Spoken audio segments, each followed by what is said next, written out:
controlar la ira. En este tercer vídeo dedicado a la ira, dentro de la serie dedicada a las emociones, vamos a hablar de controlar la ira. ¿Cómo podemos controlar la ira? Hay que advertir que controlar la ira no es un acto puntual. No se hace con una recomendación sencilla, con un consejo, con un truquito, sino que es un proceso, sobre todo para las personas que tienen dificultades para controlar la ira. Es un proceso porque está implicado en la ira pues motivaciones a veces frustradas, formas inadecuadas de expresarse con los demás que deberían canalizarse en habilidades sociales más adecuadas, y un largo etcétera. El primer punto que les diría para controlar la ira, aunque puede parecer que hay que darlo por supuesto, pero creo que no, es convencerse de que la ira se puede controlar, de que yo puedo controlar la ira. Y para eso he de evitar justificarla. He de evitar justificarla diciendo que los demás son los culpables, que los demás son los que provocan mi ira, que yo debo enfadarme porque así ejerzo la autoridad con mis hijos o con mis empleados. No, esto no vale. He de ver a ver cómo puedo hacer eso sin expresar la ira, que tiene las consecuencias tan indeseadas que comentamos en el vídeo anterior. Una reacción que solemos tener con frecuencia cuando nos enfadamos, sobre todo en el seno de la familia, con amigos, con personas queridas, es el culpabilizarnos y el sentirnos mal en definitiva, el reprocharnos el habernos enfadado. Eso curiosamente nos excita de tal manera, nos deja tan mal, que a veces provoca otro ataque de ira posterior. Por eso hemos de evitar este culpabilizarnos, reprocharnos, y no quiere decir que nos digamos que hemos sido fenomenales en este punto, sino analizarlo más objetivamente, en lugar de rumiar, de dar vueltas, qué malo he sido, qué tal, por qué habré dicho esto, tal. Analizar objetivamente cómo ha ocurrido ese ataque de ira mío, esa expresión, dónde ha ocurrido, quién estaba, cómo ha empezado, cómo se ha desarrollado, y de esa manera la respuesta va a ser cómo lo puedo controlar.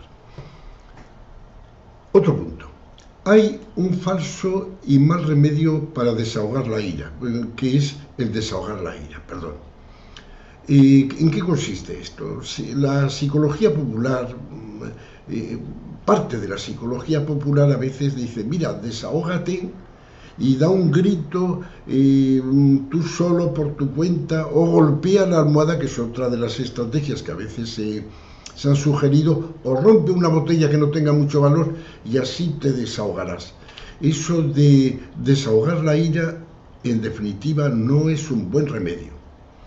No es un buen remedio porque parte de una concepción del psiquismo humano, que es comparar el psiquismo humano con una caldera de vapor, que si no hay una espita por donde salga el vapor acaba por explotar. No, es algo más complejo. Con esto no quiero decir que uno deba tragarse la ira, no expresarla. Cuando digo que el desahogar la ira no es adecuado, no es la alternativa a tragársela, sino canalizar esos deseos, canalizar esos motivos de una forma más adecuada, como sugeriré en otro punto. Porque el querer remediar la ira o controlar la ira desahogándola, dice Bushman, uno de los que hizo un estudio experimental sobre esta cuestión y descartaba que eso fuera un remedio auténtico, un remedio eficaz, decía, bueno, esto es como querer apagar un fuego, una llama, con gasolina. Dice, acaba siendo peor. Otro punto, a continuación de este, que es ¿qué beneficio consigo con la ira? O de otra manera, no hacer que la ira mía tenga un beneficio y que la ira de los demás tenga también alguna ventaja o algún beneficio, porque la conducta humana en gran parte se basa, se desarrolla en los refuerzos que tenemos, en los premios que tenemos, en las ventajas que conseguimos, y puede que consigamos a corto plazo alguna ventaja, me he desahogado, le he puesto en su sitio a esta persona con estos gritos que le he dado, tal, pero luego a largo plazo en general no es eficaz. Mire, también se suele recomendar, me viene a la mente esta expresión de que cuando uno está enfadado o está a punto de enfadarse, se le dice relájate. Eso a veces tiene un efecto contrario. La persona cuando le dicen relájate, pues se puede poner peor todavía. Yo diría que lo que es adecuado es relajarse uno. Porque el relajarse sí, el rebajar la activación física y psíquica es sumamente importante para controlar la ira.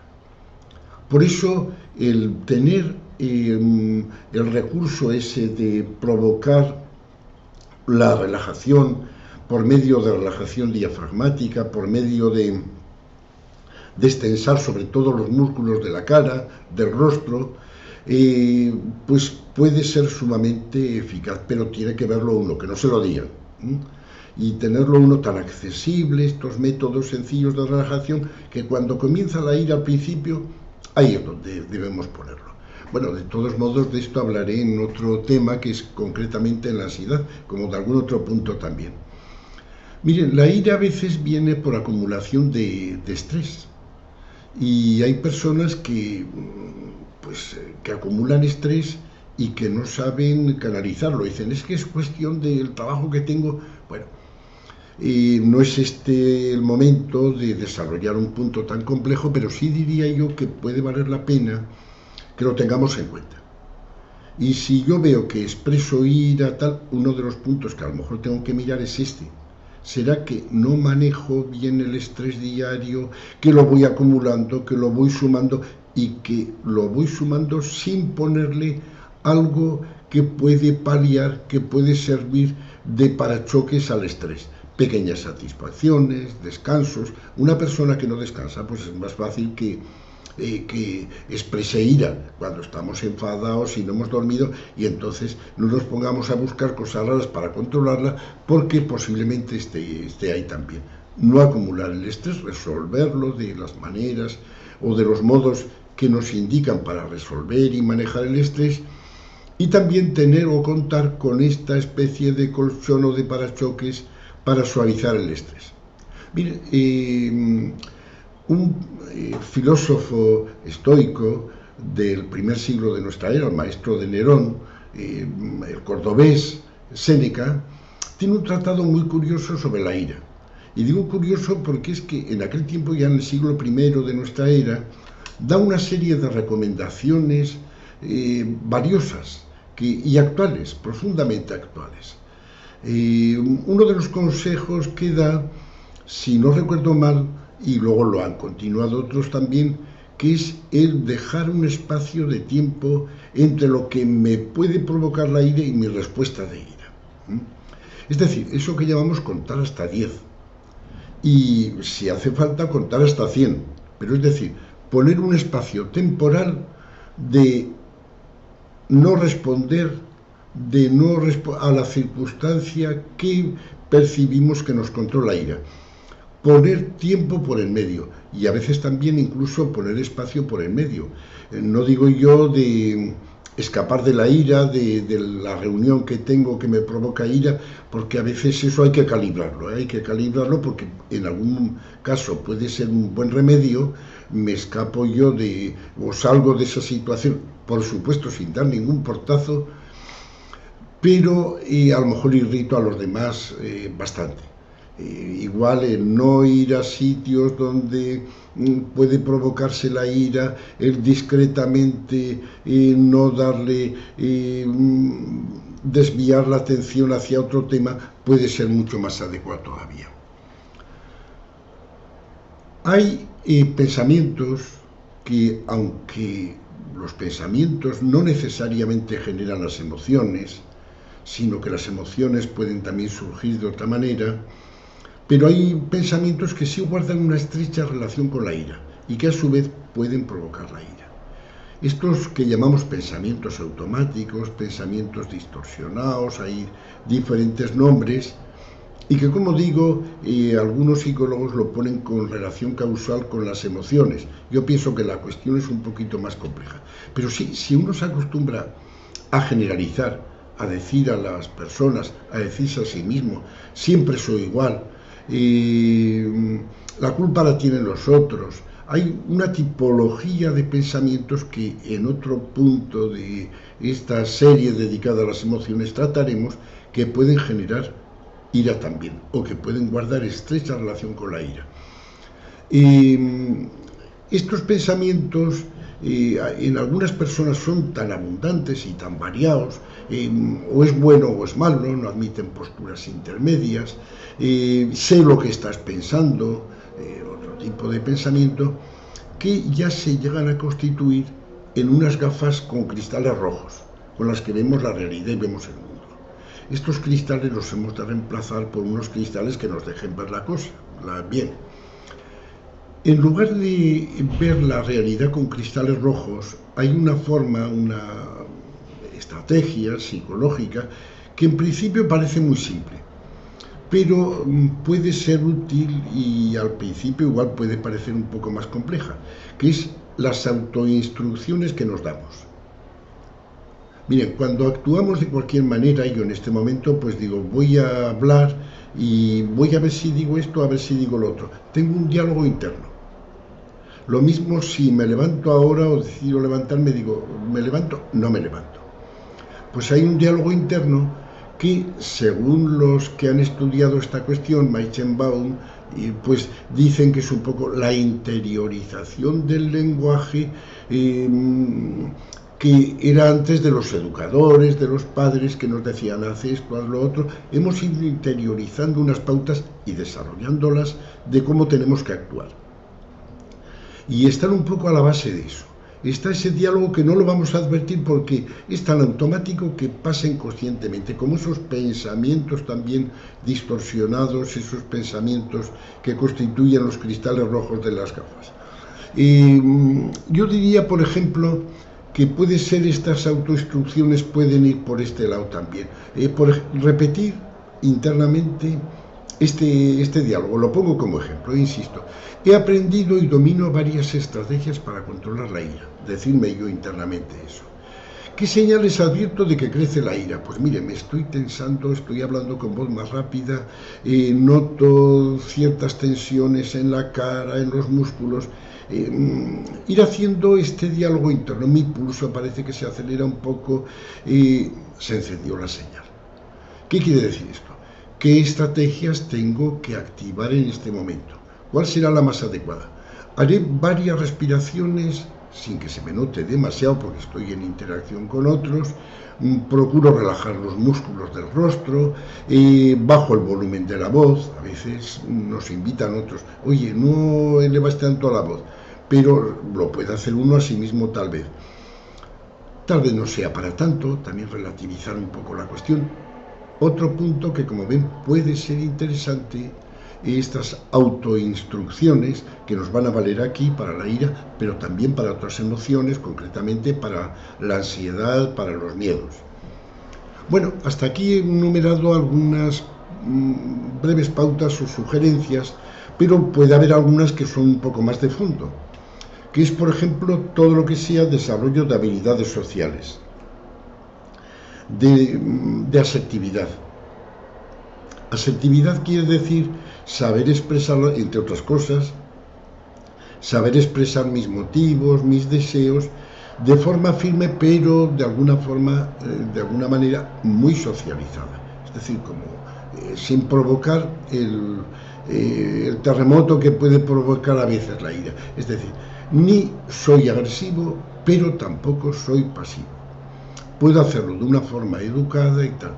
Educación, como digo, en habilidades sociales, porque ahí hay cursos, libros dedicados al desarrollo de las habilidades sociales, y es algo que se puede desarrollar. Hay personas que igual las tienen poco desarrolladas y las pueden desarrollar también.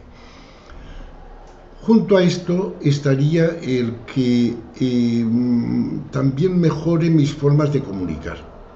Comunicar, por ejemplo, en saber criticar a otro, en saber decirle los puntos negativos. Se puede decir de muchas maneras, no hay por qué decirlo con voces, elevando la voz, dando gritos, insultando, y tampoco de forma irónica, sino que hay formas de señalar lo que yo no estoy de acuerdo con la otra persona, con las cosas que hace, de una forma bastante civilizada. Entonces, educación, como veis, estoy diciendo educación porque puede ser una pauta de educarse uno a sí mismo en habilidades sociales, en habilidades de comunicación. Y algo también de fondo para manejar la ira es relativizar las cosas. A veces hacemos montañas y son las que nos provoca la ira. Hacemos montañas de un grano de arena. Sepamos nosotros relativizar. Sepamos bajar ese globo que vamos hinchando poco a poco. Una de las agujas que a veces es muy recomendable para rebajar estos globos que hacemos de puro aire, ¿verdad?, de cosas que no deberían molestarnos todo, es el humor, el sentido del humor, siempre que no provoque en el otro mucho más enfado. Pero bueno, el darle la vuelta al humor a las cosas, por lo menos internamente, nos va a enseñar a relativizar también. Y diría que, para acabar, se podría hablar mucho más de este tema de controlar la ira. Es muy importante también la reconciliación, el saber arreglar las cosas con la otra persona, el saber utilizar el perdón, y no solamente perdonar a la otra persona, sino perdonarse a sí mismo también, porque hemos podido enfadarnos y entonces estamos disgustados con nosotros mismos. Es decir, la ira a veces surge en la vida humana, y yo digo que surge, pues es algo que difícilmente lo vamos a poder cortar. Pero lo que sí podemos es reducirla, manejarla y hacer que dure poco. Recuerden esa frase de San Pablo que les dije el día pasado, que para mí es un resumen: que no se ponga el sol sobre vuestra ira, que el sol no aumente de tal manera, que el sol no nos coja, es decir, que no acabemos el día sin haber arreglado el lío que a veces hemos metido con los enfados. Y esto también, si queremos evitar tener que arreglar un lío que a veces es complicado, una discusión que hemos tenido con otro, pues lo mejor es evitarla, que no se ponga el sol sobre nuestra ira. Bueno, de este tema me van a permitir que pondré al final de este vídeo una foto de un libro, o bueno, la ficha, no sé qué voy a poner, de un libro que tengo yo publicado sobre precisamente este tema de la ira. Controlar la ira, menos enfados y mejores relaciones con los demás, es el subtítulo. Y con esto pues termino, porque ya la próxima vez trataremos otro tema. Damos por zanjado, aunque un poquito a disgusto mío, porque me he quedado, hubiera deseado hablar más sobre la ira, pero bueno, hay que darle un fin también. Muchísimas gracias por haberme escuchado, y continuaremos el próximo vídeo con otro tema dentro de las emociones.